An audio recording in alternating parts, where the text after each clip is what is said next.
Assalamu alaikum. My name is Maria Said, and the topic for my presentation is exploratory behavior, and the apparatus that I have assigned is the staircase apparatus. So the topics that I am going to cover are the introduction to the exploratory behavior, the staircase apparatus, whole board apparatus, comparison of the staircase apparatus with the whole board apparatus, and the article that is related to the staircase apparatus. Now, what is the exploratory behavior? Exploratory behavior is the behavior that is shown by the animal in response to the new environment. Means uh, it's motor coordination, manipulating the objects, grasping the objects, or reaching the objects, exploring the environment. And the fear that is associated with the novelty is a major reason for the exploratory behavior. And in a novel situation, it causes the animal some degree of fear.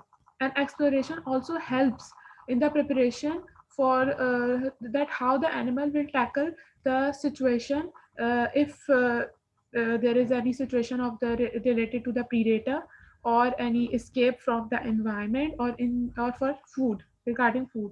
So exploratory behavior is shown by the animal, and it is helpful for the animal uh, for the future circumstances.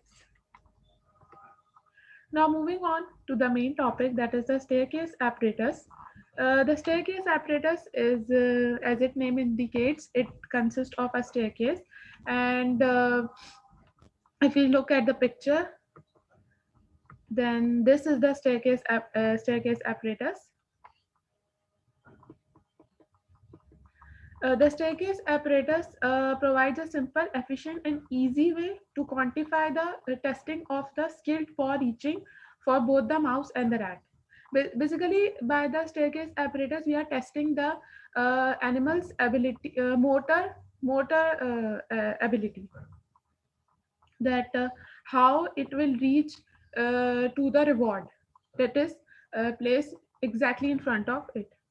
So, what is the reward? The reward is the food pallets that are placed on the staircase. The staircase consists of the grooves, and on the grooves, the pallets are placed.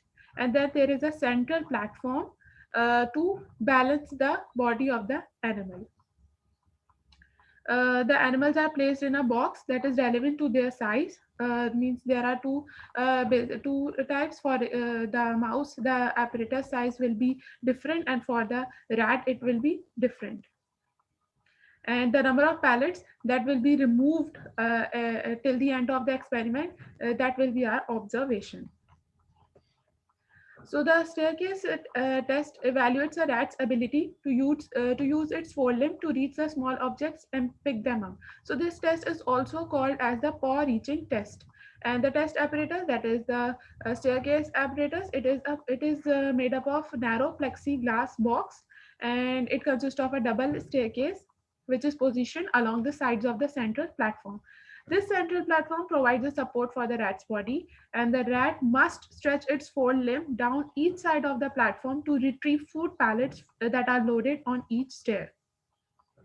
The central platform is sufficiently high to prevent the forelimbs from crossing over between the two sides. In our test apparatus, the staircases are baited with 10 sugar pallets per step. So the food or the reward is the sugar pallets. So here, these are the grooves. Here, the on either side. Here it is. There is also, so on either side the sugar pallets will be placed, and this is the platform that will balance the animal body, and by using its paw or its forelimb, the animal will grasp the food. Food pallets are placed on the staircase and presented bilaterally at a graded stages of reaching difficulty to provide objective measures of side bias, maximum forelimb extension, and grasping skills. Animal must make a coordinated reach and grasp to retrieve a pallet, and they cannot simply scoop up the pallets, which can confound the interpretations of the results when measuring reaching into tubes. The number of pallets removed and the number of pallets knocked down to the lower steps provide separate measures of how far the animal can reach. and how far it can make a coordinated reach, grasp, and retrieval of the pallet. This test provides an objective quantification of reaching, measured simply in terms of the number of pallets displaced and retrieved, and it does not require observer ratings of number of reaching attempts, success, or efficiency. The staircase test has been adopted by several groups investigating the effects of the unilateral regions in the basal ganglia and the motor systems of the brain because it is sensitive to the effects of the drugs and the graphs.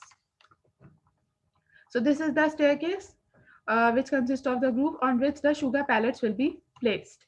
And here, the space is present in between where the center platform will be there to balance the body of the animal. The corridor is too narrow, means the corridor of the apparatus. If we move back to the picture, then we can see that this corridor is very much narrow, that it is sufficient space is there that the animal can move only forward direction. So the animal will reach the pallets from the left side using the left paw and from the right side using the right paw. A double staircase with a series of steps with a shallow well in each and 2 food pallets placed in each well. Then provided a linear series of distances the rat must reach to retrieve pallets and a corresponding graded level of difficulty. On each test, the mildly food deprived rat is placed in the staircase apparatus for 15 minutes, and at the end of which the number of pallets retrieved can be counted. So here we have a picture which is showing that how the animal is grasping the food pellet. So the white one shows that the red sucrose pellets are grasped by the animal, while the these black arrows shows that the colored sugar pellets are still present in the staircase wells. Now the whole board apparatus, that is the standard apparatus. The whole board test is mainly used for assessing the exploratory behaviors in the rodents. The animal is placed on an arena with regularly arranged holes on the floor. Both frequency and duration of spontaneous elicited hole poking behavior are then measured during a short period of time. This test also provides a simple method for assessing anxious response of a rodent to an unfamiliar environment. The use of the whole board in this perspective relies on the hypothesis that the behavior of the animal exposed to a novel situation results from the competition between an exploratory tendency and a withdrawal tendency. Thus, a high level of anxiety results in increased head dipping behavior, and inversely, a low level of anxiety manifests as increased head dipping behavior. Other associated behaviors can be evaluated during the whole board test, such as grooming, rearing, and locomotion. This is the whole board apparatus on which the animal is placed. Now comparing the whole board with the staircase apparatus. The whole board evaluates the spatial learning, that is the cognitive process, thinking process, and memory in variety of the animals, while the staircase basically it evaluates the skilled reaching abilities in the animal. The whole board can be used to for a broad range of cognitive variables, like we have the cognitive process, we have the habituation process, spatial working, or reference memory, and for the non-cognitive variables we have the exploration, anxiety related behaviors, and stereotypes. And in particularly the staircase, it provides a direct quantitative measure of the motor skills involving reaching, grasping, and proprioceptive feedback and retrieval of the food in the rats and the mice. And the data for the whole board, the data which we are collecting from the whole board includes grooming episodes, fecal puli, urine puddles, head dunks, hole visits, arena, rearing, and line crossings, while in the staircase apparatus, the data which we are collecting is the pallets retrieved, the total number of pallets that are being removed, that also shows the maximum distance the animal is covering in the apparatus. Now the article that is related to the staircase apparatus. So the staircase apparatus test has been established for measurement of a site-specific deficits in coordinated paw reaching in rats, and has been shown to reveal impairments on the contralateral side following unilateral lesions in a wide range of motor structures of the brain. As mice become more widely used in the behavioral neurosciences, so we have scaled down the staircase reaching test for applications to this latter species. The difference between the mice and the rats in normal performance of the tasks are noted. The staircase test provides a simple objective test of skill motor function that allows measurement of the lateralized effects without unduly constraining the animal, and which may prove as useful for mice as has previously been demonstrated in rats. So what is the material? The subjects, we have taking 6 male mice and 5 female mice that are obtained from a commercial animal breed at 6 week age, and they are kept, the same sex are kept together in a ratio of 12 hours. They are exposed to, for 12 hours they are exposed to light, and for 12 hours they are kept in the dark. And during experimental testing, the animals were kept 20 hours food deprived. And the apparatus we are using, that is according to the size of the animal, and with a narrow corridor from the wall of the start compartment, and the central flip that runs the full length of the corridor with a narrow trough on either side, into which we can be inserted a removable double eight steps staircase on each side. The dimensions of the corridor plinth, troughs, and steps is such that the animal can climb onto the plinth and can reach on either side to grasp the food from the left of the staircase by its left paw, and from the right of the staircase by its right paw. The training, before the final performance, the training of the animal is required, and so the mice were food deprived on a 20-hour food deprivation regimen. And at the onset of the testing, the mice were first familiarized to the food pellets by placing approx 50 into each home cage on 3 consecutive days, and then they are then familiarized to the test boxes by placing food pallets along the surface of the central troughs as well as on the staircases steps for a further 2 days. And on consequent days, the double staircase was baited with 2 pallets per step, 16 on each side, total 32 pallets per test box, and the mouse were placed in the start compartment. During training, each test session lasted for 15 minutes, and at the end of which the numbers of pallets remaining on each step and knocked down to the floor were counted.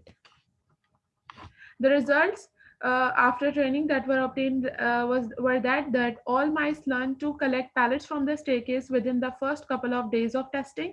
And however, the number of pallets retrieved improved the practice, and in early sessions many pallets were knocked down and accumulated on the floor of the trough, whereas the repeated training performance improved and more pallets were retrieved during the later training sessions. The observation were different for a rat and a mice. The rat will climb onto the center plane and reach and retrieve and eat a series of pallets in the rapid succession, while for the mice, they will more rapidly retrieve 1 pallet at a time, go back through the corridor into the starting chamber, first eat that pallet, and then it will return back and take another pallet, and then go back to the corridor through the corridor, and then go back through the corridor to the starting chamber.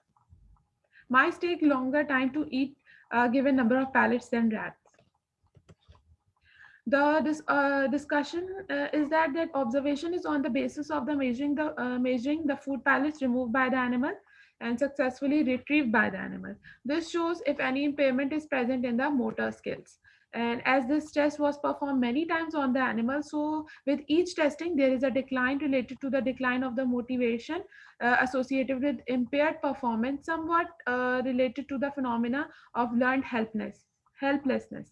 In summary, the staircase test provides a simple objective measure of skill reaching in mice that allows easy quantitative identification of lateralized deficits without coarse to limb restraint. And as in rats, the staircase test may be of use to evaluate the deficits and recovery of the skill motor performance in mice, subject to a variety of the behavioral, developmental, surgical, pharmacological, or genetic manipulations. So these are the references. Thank you so much.